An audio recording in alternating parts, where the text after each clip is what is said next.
Keep in touch with the Wolf Connection Podcast on our Instagram handle at the Wolf Connection Pod, or email us your questions, comments, and guest ideas to podcast@wolfconnection.org.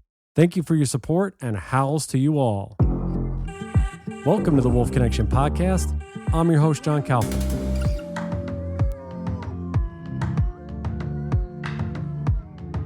Okay, so Friday, February 2nd, we got the news that the Department of the Interior, Fish and Wildlife, finally, and I mean this in a way that we were just talking before with our guest who's here, and that it took almost 3 years to get us a ruling on the petition and for gray wolves to relist them in the northern Rocky Mountains.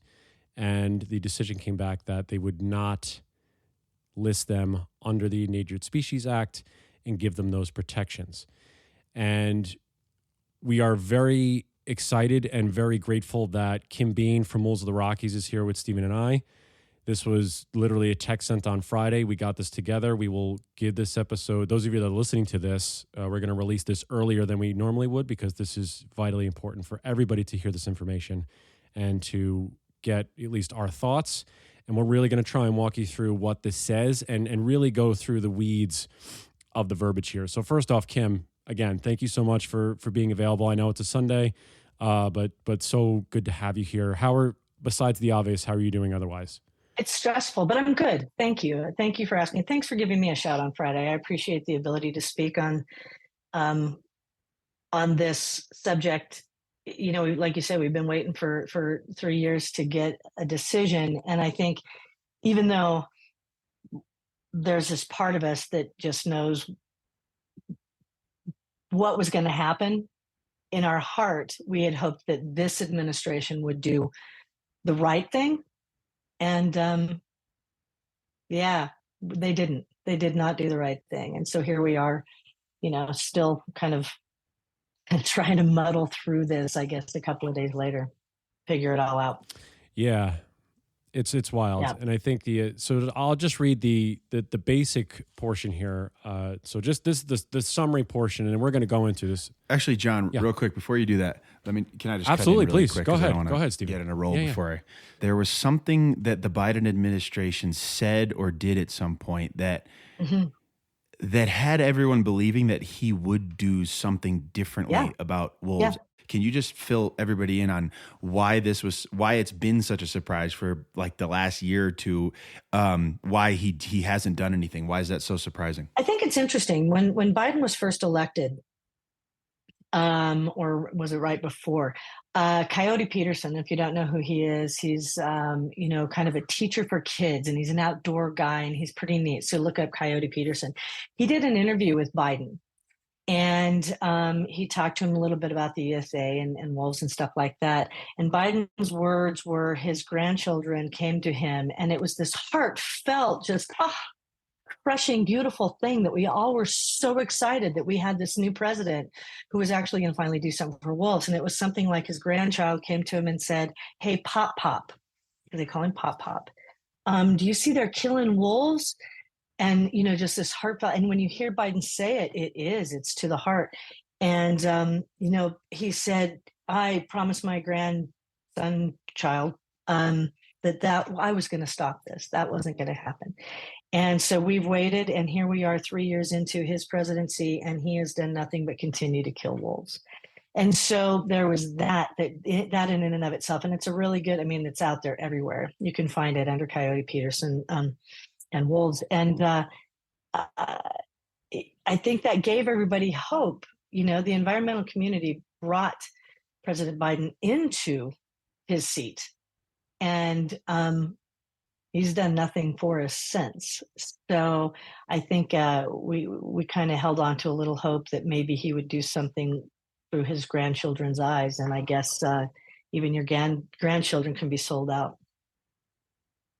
I guess that's the best way I can put it. Yeah. No, and you're not wrong. I think what we've, especially through reading the full summary, it really just seems as though the status quo has continued. From your guys' perspective, Kim, because I know you and Mark, you've been doing a lot of work with Idaho, and you've been obviously this is your territory, this is your jam, as everybody knows. What was the feeling like, and what were your first initial thoughts? And like you said, obviously, like you said, we all believed or kind of knew that this was a possibility, and then obviously they were shocked but not surprised. So do you feel this is a political thing, that we're coming up on an election? Again, this has waited a long time. This always seems to be the rhetoric, is that we're coming up on an election. We make things like this political. Where did you guys sit with when you initially read through all the things that we're obviously going to dive into today? Oh God, it's very political. I mean, wolves are political. Migrants are political. Isn't it crazy that we can look at two different entities? We can look at migrants trying to come across borders, and we've got wolves, right, that should not have borders. We've got these entities. They're very similar in an essence that nobody wants to solve either one of them because they're great political poles. Kind of a weird thought, right? Mm-hmm. But there's truth to it. Nobody wants to solve the wolf thing because it allows either side to pull in a vote or what have you, which is disturbing.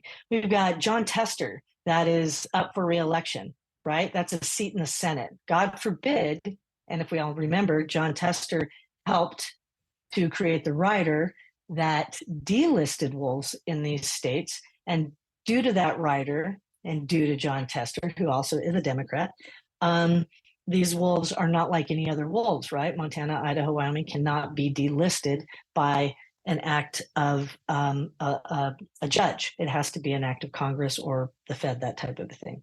Anyway, so he's up for re-election. There's definitely a political entity right there because he's John Tester of Montana. So they want to keep that seat.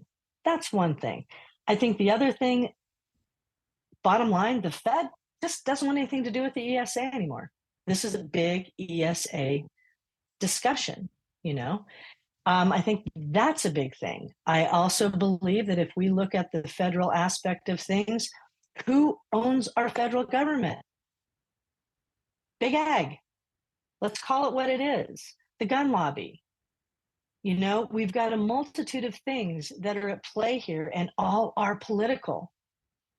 We have a government, state and federal, that they talk about, and this is one of my biggest things, they talk about conservation.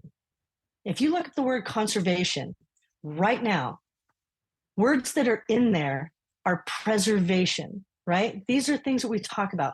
Conservation about preserving our natural landscapes and the animals within that, or wildlife. They're not about that. They're about consumption. They're about money. So this has nothing to do with conservation.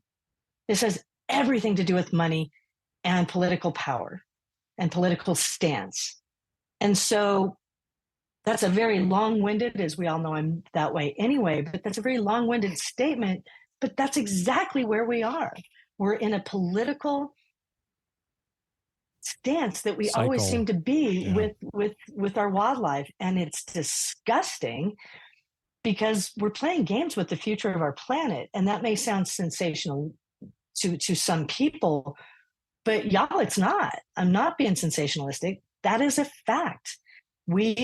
Our planet and the future of our wildlands and our wildlife and our God, the future of our planet is in trouble because money is more important and people are complacent. So, yeah. It really just, yeah. No, I hear you. And it comes across, what's interesting, and I use that term loosely, I guess, interesting. But when you look at the timeline from which this started 3 years ago, because I believe how this, and again, correct me if I'm wrong too on the timeline too, Kim, but I believe as President Trump was exiting office, this was one of his things. He delisted all wolves. I believe that was an executive action, so that's where that took place. That was at the end of 2020, at the end of his presidency there. And so this is what started the process of petitions, of lawsuits and things of that sort, and that's what started all of this. Then we get to, I believe it was July, it was 2022 or 20, I believe it was 2022, when the district, the judge in California relisted wolves in the lower 48, obviously sans Northern Rocky Mountains region and parts of Eastern Washington, all that stuff. And so this has really been the fight for that. And when you look through the Department of Interior's summary, it really, and I think this is what I think everyone needs to understand a little bit if you don't already, is yes, wolves are delisted in the lower 48. The majority of the wolves that we all know and love, that we study, that biologists, are really in a few portions of the country. There's not that many wolves on the really east of the Mississippi. You know, you're talking about Wisconsin, Minnesota, obviously Northern Rocky Mountains, Eastern Washington, Eastern Oregon. We have packs now in California. You have the Mexican gray wolf population. They just got reintroduced into Colorado. So there really is a certain section of states.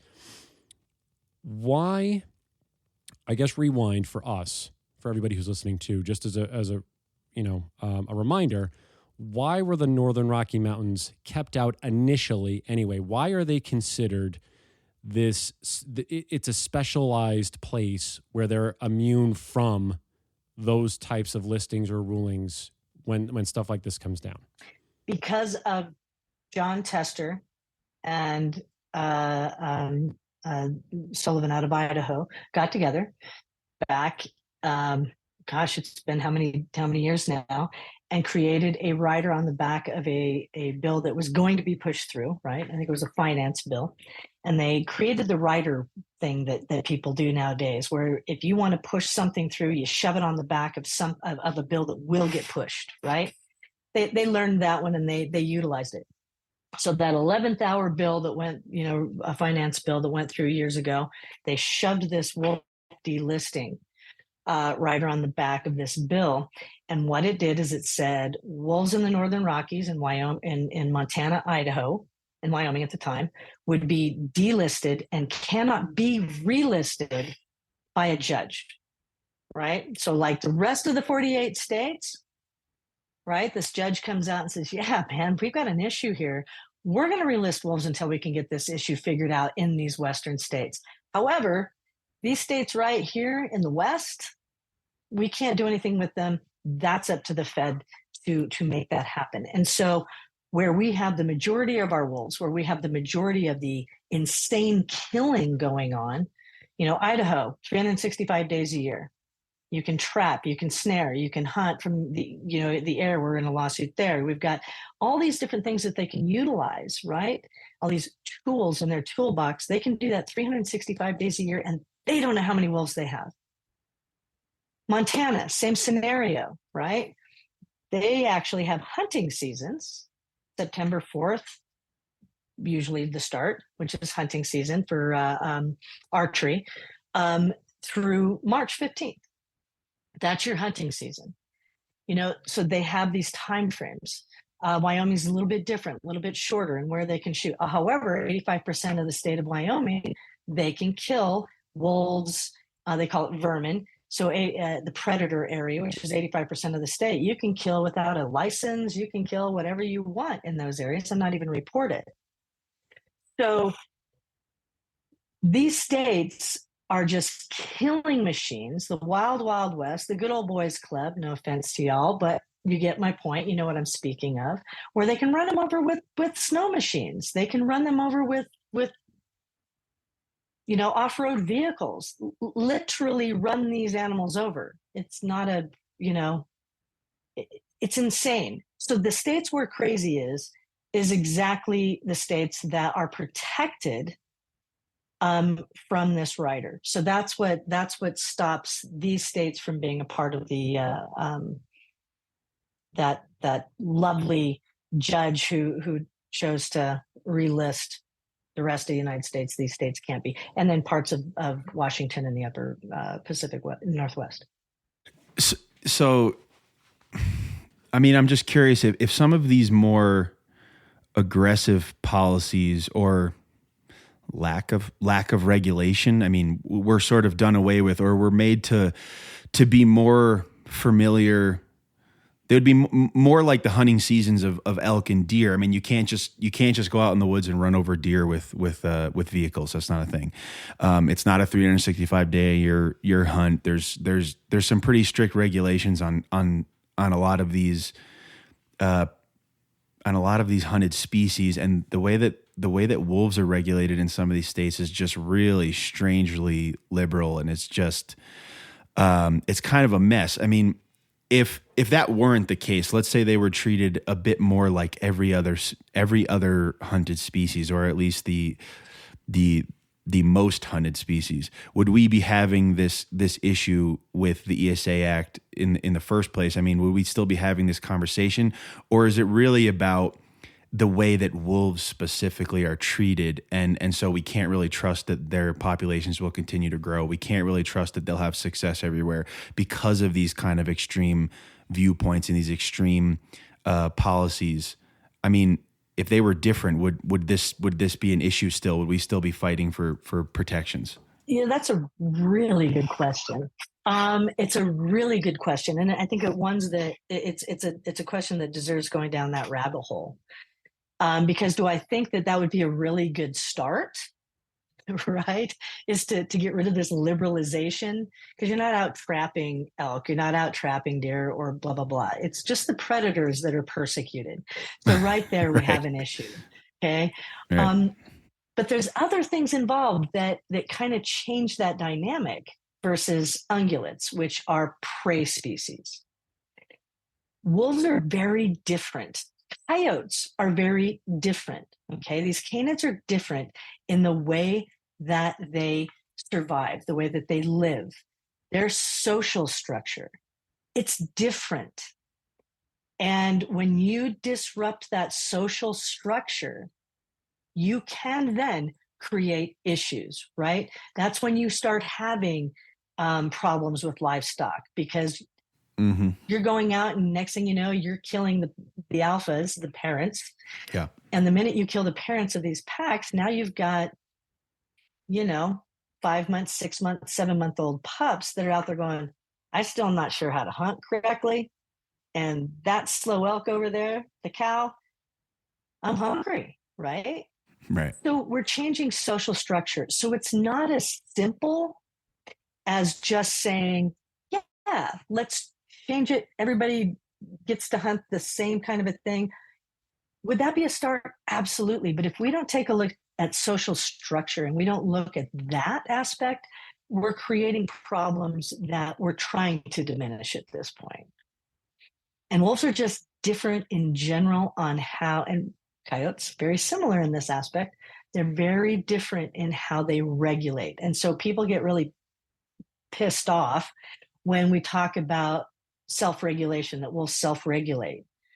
Well, they kind of do, because there are certain realms of that are kind of iffy, right? But for the most part, where there's prey, you can have wolves. But if you get too many wolves, they take each other out, because we don't want too many neighbors, right? That's how that works. It's the same. And this is studies done by Fish and Wildlife agencies, not me. I'm not a biologist.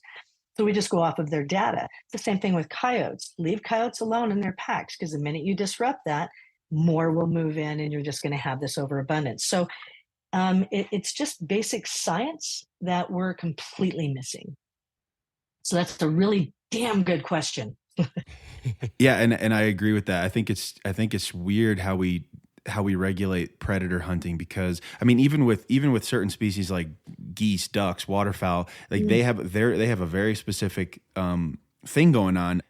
It's because they're trying to protect populations. I mean, it's because they're trying to protect breeding grounds, and they're trying to protect times in which waterfowl pair up. And there's a lot of thought that goes into regulating certain species out there.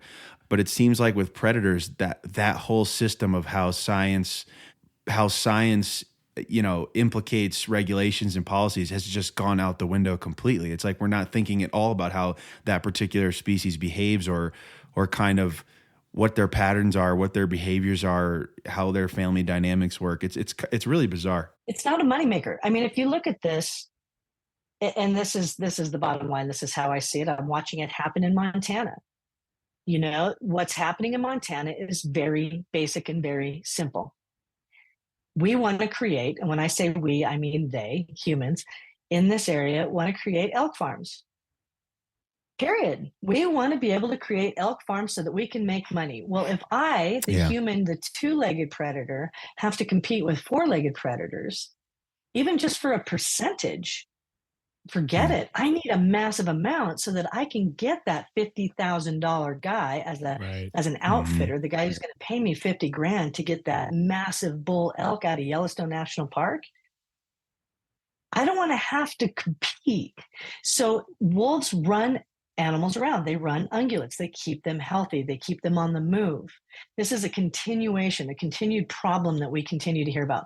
I've hunted this area for the last 50 years and I can't find an elk in that area. Well, good God, you shouldn't be able to just walk out, get in your car, go down the road and see a herd of elk and shoot one. That's not healthy ungulates. Wolves move them around. They keep them moving. So you actually have to hunt, get out of your vehicle, get out there and move. We've had that discussion. And so what happens when you're an outfitter? You want to make it as easy as possible for this rich cat to come in that's going to pay me a lot of money to take him out on a safari, right? To get his big elk head that he can put on his office wall. Now, I may be a little crass here, but that's the bottom line. It's about money. And outfitters and trappers are running the show. Period. That's what's happening. And that's even at the Fed level. So no, I mean, that's wild. It is wild. And what's interesting is when you go into this, what they released here, and why the reason why you would list a species as either threatened or endangered, there are 5 factors. And again, I implore anybody who's listening to this podcast, we are going to have the link to the report so you guys can all read it. It's 18 pages. You can read it. Trust me, there's a lot of words that are repeated here. So it's probably, you could probably whittle it down to 5. But anyway, if you look at what they classify, and basically this is for the foreseeable future for the species to continue to have the significant portion of their range. It says under Section 4A1 of the Act, a species may be determined to be an endangered species or a threatened species because of any of the following 5 factors: the present or threatened destruction, modification, or curtailment of its habitat or range, overutilization for commercial, recreational, scientific, or educational purposes, disease or predation, the inadequacy of existing regulatory mechanisms, or other natural or man-made factors affecting its continued existence. Now, I'm sure the 3 of us can look at any one of those and say, and I believe from what I was reading, it says these factors represent broad categories of natural or human-caused actions or conditions that could have an effect on a species' continued existence. So when we go back, I think when we're talking about numbers, and Carter Niemeyer spoke about this already, he's already talking about it, and this is why I love Carter so much. And he brought this back to the beginning when they reintroduced wolves back in the 90s. And when you set the numbers at 330 packs or whatever that number was, I really believe this is where we're still getting these types of rulings from. And I think he believes that also, is that, and I'm not speaking for him, but I'm fairly certain that's what Carter is thinking. He was on the ground. If you guys haven't listened to his podcast, listen to him. But if you just look at these things here, predation, humans, we're predating. The present of threatened destruction, modification, curtailment of the habitat and range. We can go into Wyoming and having 85% of that state is a predator zone. A lot of the reason why we had wolves reintroduced into Colorado, because they really can't make it from Montana, Idaho through Wyoming and get to Colorado. So yeah, they can't even live in Colorado with Wyoming pulling them over the border and killing them. Exactly. Yeah, and we did a podcast about that too. So yeah, I mean, Kim, does this just make the point too that this is, if we're looking at this on its face, any individual who's looking at this would say, I can look at any of the things that I've seen in the news, like you say, about wolves being lured over state lines, about wolves being snared or trapped, about hundreds of wolves being killed here or there. And then does it rebut any of this stuff, or are we just, am I missing something? I can find every single one of those 5 points, and I can probably sit there and tell you in Montana alone, which obviously will encompass Idaho because we know what happens in Montana. Idaho started it. They're the big brother. Yeah, I mean, I'm probably going to really piss some people off, but I'm going to do it anyway because it's what I like to do. The biggest problem we have started when the the numbers guy with the Fed back in reintroduction said 100 wolves. That's all we need, 100 wolves and 10 packs. But guess what? We'll throw in another 50 and another 5 packs for reservation areas. And that was Ed Banks. And I like Ed. He's a good man. He's a nice guy. But when the Fed put their money on that number, that's where it ended. Because that 150 is the ceiling for every single state that we're talking about. That 150 has got us pigeonholed every single time this comes up. That 150 is what these people are hanging their hat on. And that 150 was brought about back in the reintroduction aspect when he said 100 wolves and 10 packs. That did not, and then gave it another 5 and 50. So 150 and 15. The bottom line with that, how do you get sustainability? How do you get viability? How do you get that? You can't. So that number right there, that's the beginning and the end of every problem we have right now. If there was no ceiling and there was no number or one that made sense for that ability to have, that viability, we wouldn't be having half the problems we do today. That's where we start. And I implore anybody to challenge me on that statement. That's how confident I am that that's our biggest problem. Where do you see that problem in Colorado trying to get things going? Where do we need that number? Is it our ceiling? Is it our floor? Why should we have a floor? Do you have a floor number for elk, deer, moose? Do you have a floor? Do you have a ceiling? Hell no, there's no ceiling. That's why they want to kill wolves and predators. But I digress. That's my biggest concern. We need to change this. And the federal government doesn't want to touch it. They're so sick of wolves because why? It's contentious. Because then they actually have to go to their, the Department of Agriculture and say, hey, listen, we need these wolves on the ground. It's really important for the environment. They don't want to hear that. And look at where do they sit in running our government? They're in the top 5. We're a mess in this country. We're a mess with our government in every aspect of the word. If you think wolves, they give a damn, they just want to push it off. That was an absolute tiny little snippet of a bone they threw at us on Friday. It was a knock in the head and it was a chicken bone. And to turn around and say, but wait, we're going to have a national wolf plan by the end of 2025. Do you know what the hell these states are going to do in the next 2 years? They're going to amp up their killing. They have already done it. They do not know how many wolves are around, so they're killing like crazy. This is ridiculous. We're in the middle of legislation in the state of Idaho right now. We'll be going into legislation again in next January in Montana.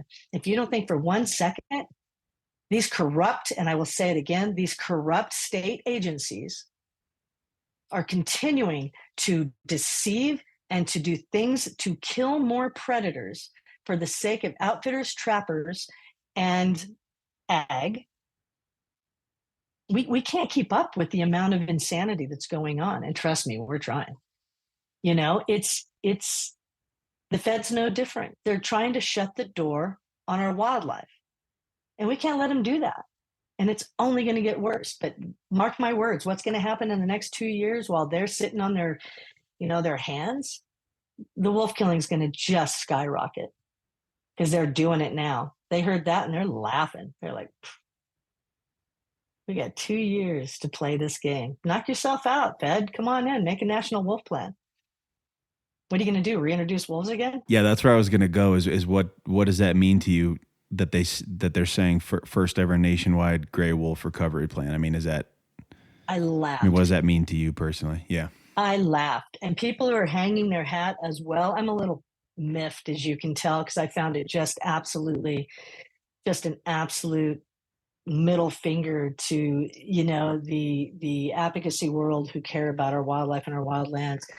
Our feds really flipped us one. When we talk about this this conversation we're supposed to be having, right, that happened in December, they came out and they said, we're going to have this nationwide conversation about wolves. I want to know, and I'm looking forward to this conversation, but I am asking these representatives who are bringing this forward, and we've put it out there that said, we need to be a part of this. We're an organization, the main organization in the state of Montana, fighting for wolves. We better be on that panel. We better be in that discussion, because if that discussion is livestock, hunters, trappers, outfitters, and then maybe one or two in the advocacy world, and they're all, and I'm going to say this again, and they're all large NGOs, forget it. We've just lost it again. It's an appeasement. There better be a whole lot of folks that are working their butts off on the ground, boots on the ground organizations that are doing everything they can to help wolves, that are trying to do their best to help our wildlands and our wildlife in true conservation, not consumption, not about money, that kind of a thing. We need to have a seat at that table. So I'll believe that conversation when it actually happens, but I want to know who's at that table, because they're not giving us any idea. They're just saying, it'll be fair. It'll be fair. Fair to who? Be careful with that. So the 2-year plan, there's a lot of death going to happen between now and then. So when you've got states, we've got, peer-reviewed papers that have come out that have proven that the IPOMs, the integration population occupancy modeling out of Montana has been debunked in so many ways that there's no way we have 1,100 wolves. It's more like 500 to 600. And they're killing on a basis of 450 wolves. Anybody? That doesn't make sense, right? They're killing a number on a fictitious number. So we're in trouble. And if you don't think that's going to amp up in the next 2 years, you're not paying attention. I'm glad that you brought up the numbers, because I was flipping through and looking at this again, because I was feverishly highlighting last night. And inside of, I think it was page 13, and they specifically talk about the numbers, which to me, and again, we've had this discussion with you and with other folks too about how many wolves are there actually.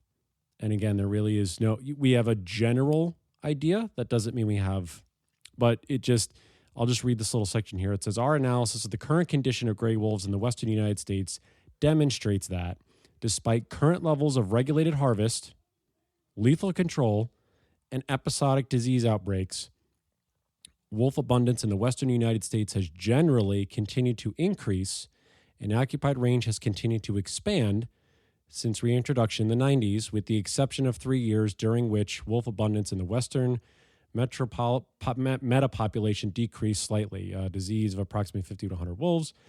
As of the end of 2022, states estimated that there were 2,797 wolves distributed among at least 286 packs in 7 states. This large population size and broad distribution contributes to the resiliency and redundancy of wolves in the western United States. My question for them is, where are those numbers coming from?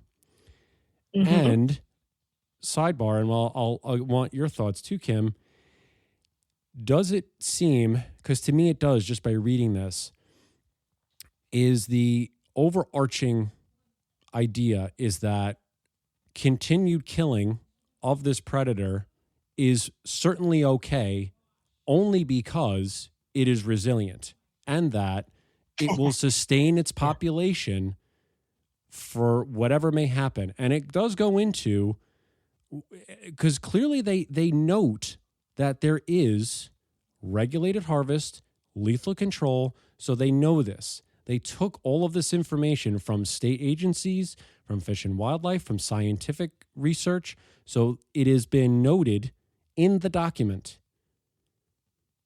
Your feelings on the number, because it doesn't, because to me, to have a finite number, it doesn't, again, simply, to me, again, it's not as though we're at a game farm and we can go and count the horses that are in the pen. This is not a game farm. This is wild land.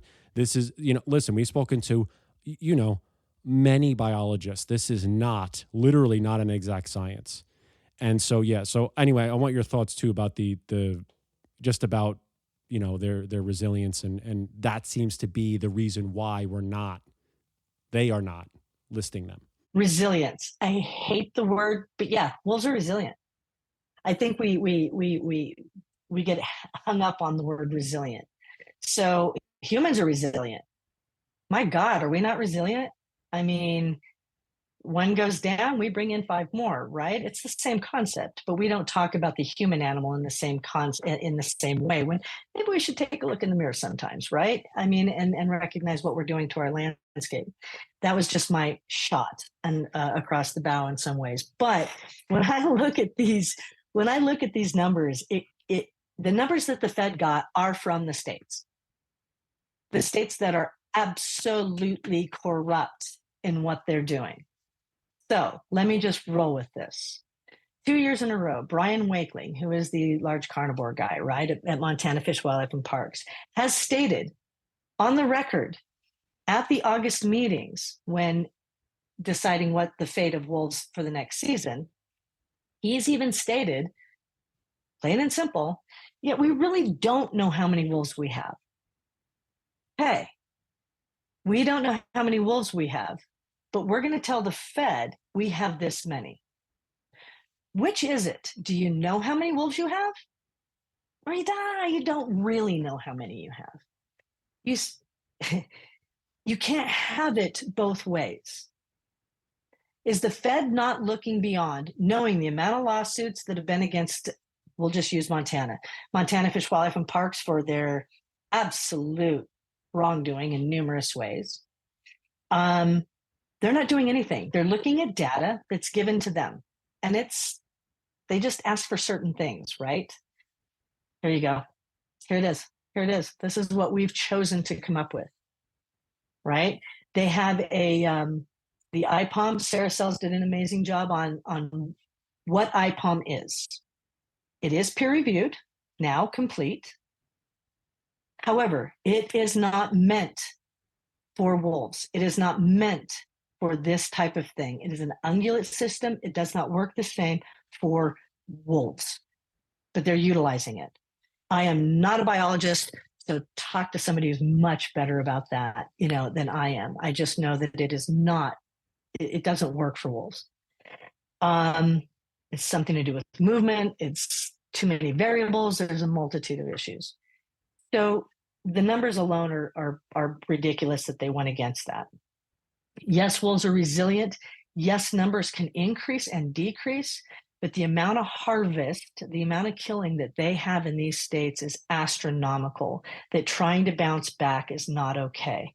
One thing we learned we'll use Yellowstone National Park as a great understanding here.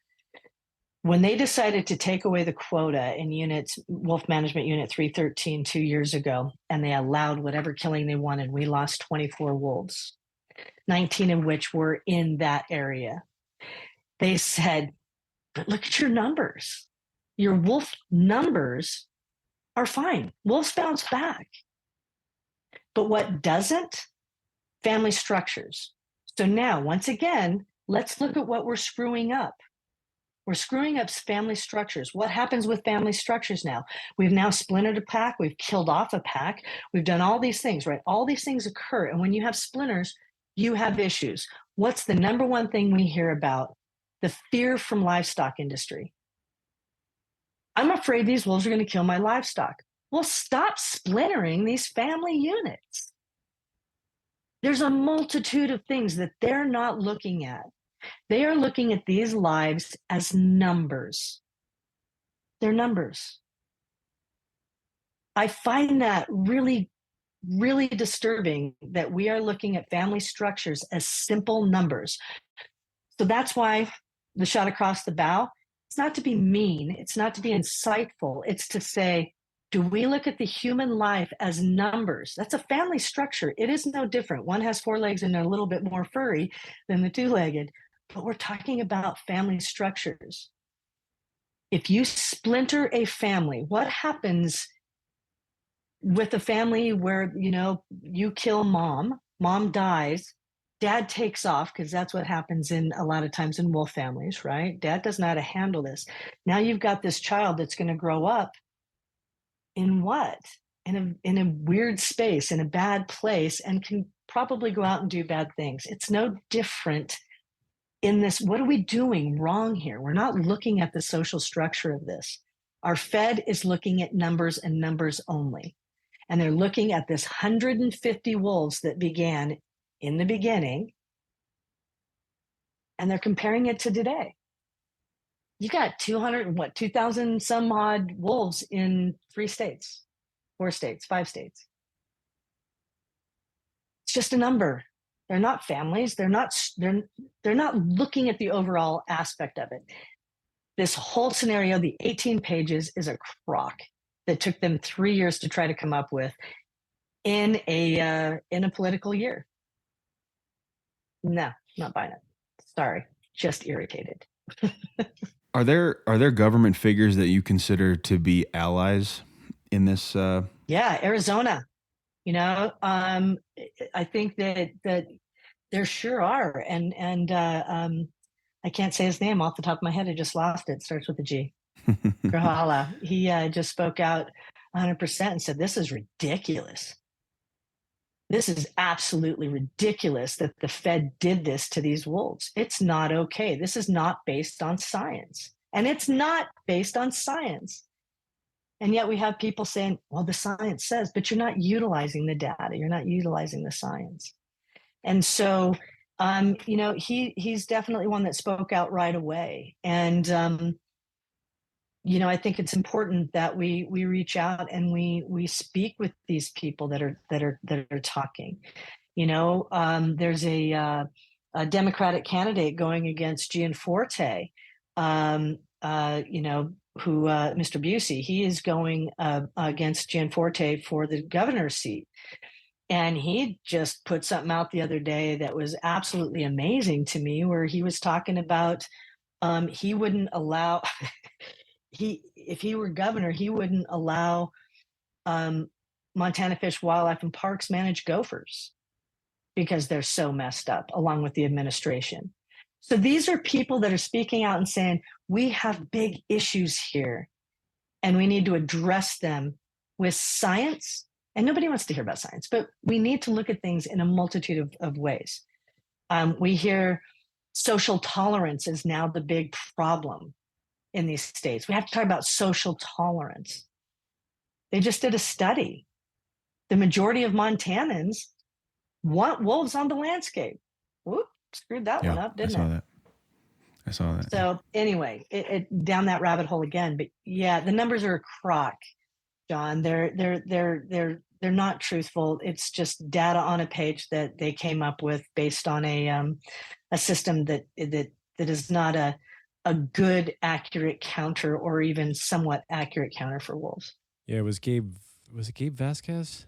Does that sound right? No, maybe not. All right. I was trying to look it up. No, G. What is his? I apologize. I should have remembered his name. I should have. And I, what's funny is I saw it last night on our feed, and I was like, oh, and I totally. Yeah. Anyway, but no, I.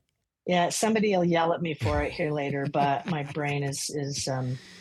Yeah. Yeah, not there. But no, I agree with you. I mean, yeah, that's a great question that Stephen asked too, is like, who are the allies too that people can look towards and promote? I mean, what are we, when we talk about this Democrat that's running against Gianforte in Montana, what what are the best ways for people? I guess obviously we always talk about that. How people can get involved is obviously it's always writing in things like that. But what are the talking points for this? I think specifically. I mean, we're almost through the doc anyway. But I mean, what's other than the normal, what is it? I mean, you guys do a great job of crowdfunding and getting people who can actually come with you to these meetings, to sit in here, to have their comments heard. Obviously, support these individuals. And again, this isn't. I think the overarching theme to this, obviously, this is wolves. This is a broader topic, as we've discussed on this podcast, Stephen and I, really about wildlife and wildlands in general in the West, in where we are seeing land being auctioned off, ungulate species being auctioned off to the highest bid. It's not just wolves, but wolves really are the catalyst. And in my opinion, and whether take this for what you will, if this ever gets fixed, quote unquote, this will be the domino that will start the fall of everything else. Because if you can fix this issue and get people, I think, to come together in a way that you can have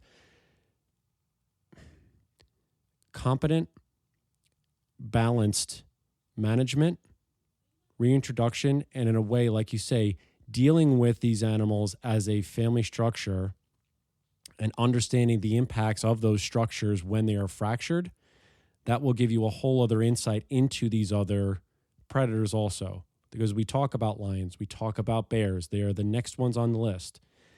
And it will just curtail all the way down to ungulates. So getting back to what are the ways, again, that people can, when you say these names of people who are not for this ruling or are going to run against individuals who are not looking out for their public lands and their public wildlife, what's the best way to talk to these individuals and get in contact with them? So it's a really good question. And, you're absolutely right. If we could fix the wolf issue, oh my gosh, we could fix anything. But I think more importantly, if we could stop politicizing our wildlife and our wildlands and not make them a political thing and actually make them something that says we need this to actually have a future for this planet, that would be a great thing. But more importantly, people need to get off their butts. They need to get off the like and don't like button on Facebook, and they need to start making phone calls. Your vote counts. Find candidates and start doing your research is huge. That's in every state. That is it. At the federal level, you need to start contacting your state representatives. I don't care if you live in Vermont, that Vermont senator has a vote for what is happening in these Western states. And they need to get involved with that. And if they won't, you need to let them know your vote counts in their reelection. And if they refuse to get involved, maybe they shouldn't be in the position they are in voting on what happens elsewhere. So knowing who they are, if you don't know who your state representatives are, go to wolvesoftherockies.org. There's a Howling for Help page. On that page, I have a link that will take you to every state senator, committee, whatever you may be looking for, how to get a hold of them. I'll make it easy on you, right? That's a simple, easy fix to know who they are and how to get a hold of them. Start that conversation. Hi, Representative such and such. How do you feel about wildlife, wildlands? What are your thoughts of the ESA? What are your thoughts about wolves? Do you believe they have a right to be on this landscape and not persecuted? Shouldn't they be treated like every other animal? Like you were saying, Stephen, should they not be just as important? When are you going to be involved in this? How will you get involved in this? And if they say it's not my fight, say my vote will no longer be for you. We'll find somebody who will. Because the minute you start telling these people that your vote counts and that you took them in or put them into that office, they're going to start listening more. We need more people to speak out and to be privy to what is happening throughout this country and what's happening to our wildlands and our wildlife. You have to be vocal. And if you're not, and you value carnivores and you value wildlife, and you think it's everybody else's problem to handle this, or it's mine because I choose to, no. You need to be a part of this. You need to be doing more than just going to the ballot and sticking that little pin in, right? You have to be vocal. And that's where we're at with everything in our lives right now. You have to learn to be vocal and be more educated. And so this is a great place to start, is you guys' podcast. You're putting a lot of information out there, but start really researching your candidates. Don't listen to the television. Don't listen to the television. Don't listen to that. Get out there and do your own research. That's so essential. It's also, sometimes it's hard to believe how little, unless you really go searching for something, how little wildlife issues are talked about just in mainstream. I mean, I think we've just, I mean, it's so cliche, but we've honestly forgotten that, we've forgotten that we live in an ecosystem, and that, all these other things that are happening, that all these other, these headline topics and these clickbait topics, all of this is contingent on whether the entire ecosystem does not collapse in the next 50 years. And the entire world will have to mobilize to reverse some of these things. And I think we're just forgetting that we do live in a natural world, and the planet is a place. It's not an idea. I fear that, like, whatever you think about wolves, or whatever you think about predators, or whatever you think about, hunting, or whatever these topics are we're always talking about, that the actual real issue is that people in power, I mean, I don't know who to blame for it, but the media, these things, they just don't talk about these concepts enough, and it's allowing us really to just forget. It's not tangible. Yeah, I guess I think that's the biggest thing. We're so worried right now in our world, and our media and our government makes us fearful, right? We live on fear and sensationalism in this country, in this world. And it's more, it's tangible to know, how do I pay my bills every month? How do I eat? All those things are so consuming, right? Because that's what they pressure us on. And the last thing we think about is what's going to happen in 30 years, because in 30 years, are we going to have water to drink? We don't Not know. Being sensational. We don't know. we honestly don't know. We won't if we keep going down this, and that's not a joke. It's a literal fact. We may not have drinking water in 30 years. Now that says not a whole lot for me, because the chances of me being here in 30 years, I don't know if I want to be here in 30 years. Not with all your stress. Minimal, not with all the stress. Right? Yeah. No, I'll be out of here in 10. No, it's literally, I mean, 30 years for me, I'm a bit older, but I'd be fairly old at that point. And I think the thing is, for me, I look at the children. I don't have kids, so I'm one of those people that I could exempt myself from giving a damn about the future if I chose to. But I do care, and I care about this planet, and I care about the future for these children and these people. And we're not going to have water. We're not going to have air to breathe. We're going to burn up. And those are realistic things, but they're not tangible to people, because we just have to worry about how to pay our bills. So we have to find a way to twist that. And that's the important part. I don't know how to do it. Just try it. Yeah, I don't know either. And I'm not saying that, like, caring about the wolf topic, if you don't at this moment, is going to fix any of that. But the point is, it's amazing how little time is focused on this topic of biodiversity. And I mean, we're just, as a society, we're just not educated that much on how quickly habitat or environment or these things, how quickly they could change. You know what I mean? Like, there's a few little domino effect things that exist that if they go the wrong direction, it'll seem almost instant that things are going wrong, that things are going south. And I'm just worried about the moment that happens. But I'm not saying that we can reverse it. I'm not saying I know. how to reverse these things. I am not alleging that at all, or that I know who knows, but I just know that it's like we really got to focus on these things because they're happening. They're happening behind the scenes. They're happening in these like secondary worlds that not everybody's paying attention to. And I think that's the most unfortunate part, is that we forgot. We forgot that this is where we are and this is what can happen. I think John's right on one thing, Steve. I think when he said, if we could fix this wolf problem, yeah, my God, the things we could fix. And if you think about it, this is really an easy fix. It's complex, but it's easy. And if we could just focus, the things we could change, I think, would be astronomical. And it starts with a conversation. So thank you for this conversation.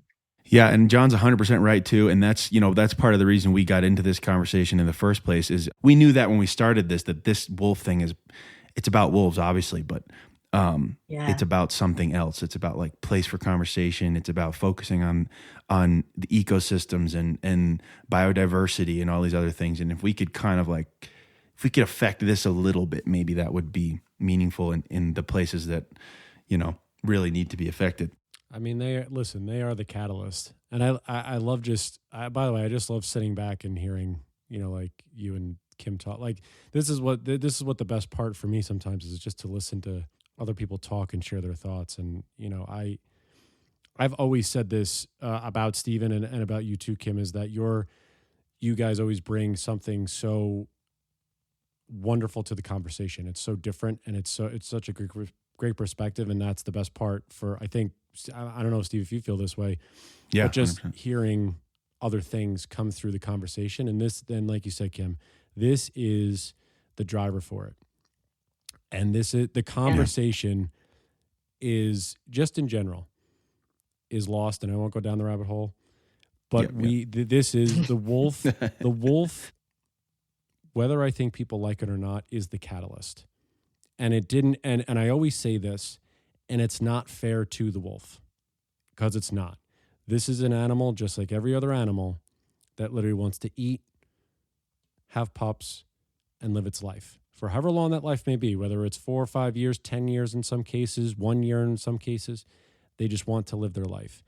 And so we as a society and as a culture need to understand and look, like you say, Kim, in the mirror, look at our family structures, see how that would affect us and our family structure, and impart that on said wolf and said family and said pack, and understand that these are catalysts for many other biodiversity crises that will happen if we don't solve this problem. We are not the be-all, end-all, but we are here to disseminate the information. And literally, who better to be on here post this discussion than you, Kim? So again, we can't thank you enough for just being available. Thank you. Honestly. Thank you. Thank you guys so much. Always, always, always. You're doing great. And I appreciate just being a part of the conversation. Anybody who's listening, so this will be released, those of you who are listening, obviously are listening to it now, but please go in the description, read the Department of the Interior's U.S. Fish and Wildlife's report on that. Contact us, Stephen and I, podcast at Wolf Connection. Contact Wolves of the Rockies. Kim and Mark are great at responding. They just put 2 new people on there. They got those of you that know Julie Argyle, and please remind me the other folk that you got, Kim, on your team now. Yeah, Todd. He is just an amazing man, lawyer. Really helps us. We've known him a lot of years. He's a good guy, and we're really excited about the addition on our board. Just really helps us kind of make things happen. Yeah. So we're excited about that. So just contact us, contact Kim and Mark, and really just like Kim says, do the due diligence. They'll give you the tools to do that. So Kim Bean, once again, thank you so much. Just hang tight while we sign off. Thank you, my friends. Yeah, absolutely. House to y'all out there, and we'll be with you next time. Bye, everybody. Looking for more information about Wolf Connection or the podcast? Please visit our website at wolfconnection.org, where you can donate, sponsor a wolf, or become a volunteer.